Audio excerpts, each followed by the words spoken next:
కలుపుకుందాము.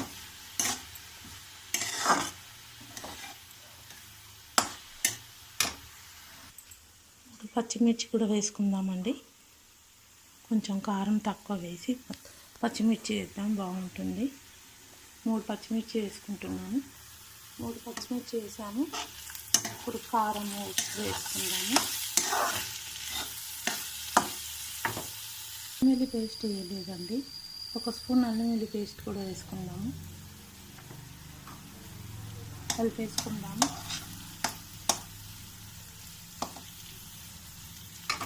ఇప్పుడు కారం వేసుకుందామండి. 1 స్పూను కారము, ఇంకొక 1/2 స్పూన్ వేసుకుందాము. కారము 1/2 స్పూన్ అండి. ఇప్పుడు రుచికి సరిపడా సాల్ట్ వేసుకుందాము. సాల్ట్ కలిపేసుకుందాము. ఇప్పుడు మనం మీల్ మేకర్ బాయిల్ చేసుకున్నాం కదండి, ఆ మీల్ మేకర్ వేసేసుకుందాము. ఇందులో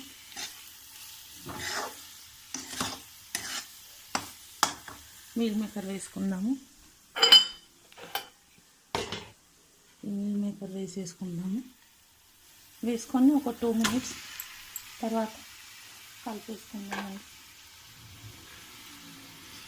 వేసుకున్నాం కదా, ఒక 2 మినిట్స్ తర్వాత మనం ఉప్పు కారం అంతా అదే వాటర్ వేసుకున్నాము. మూత పెట్టుకున్నాము ఒక 2 మినిట్స్. 2 మినిట్స్ అయితే మొత్తం కలుస్తుందండి. అప్పుడు కొద్దిగా వాటర్ వేసుకుందాం, మూత పెట్టుకుందాం. 2 మినిట్స్ అయింది కదండి, చూద్దాము.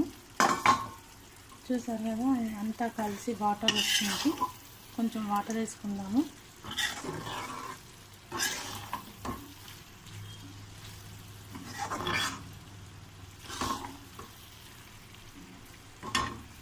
కొంచెం వాటర్ వేసుకుందాం.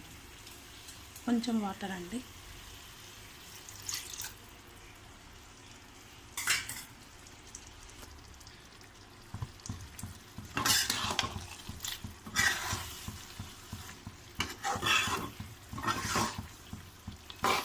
మూత పెట్టుకుందాము.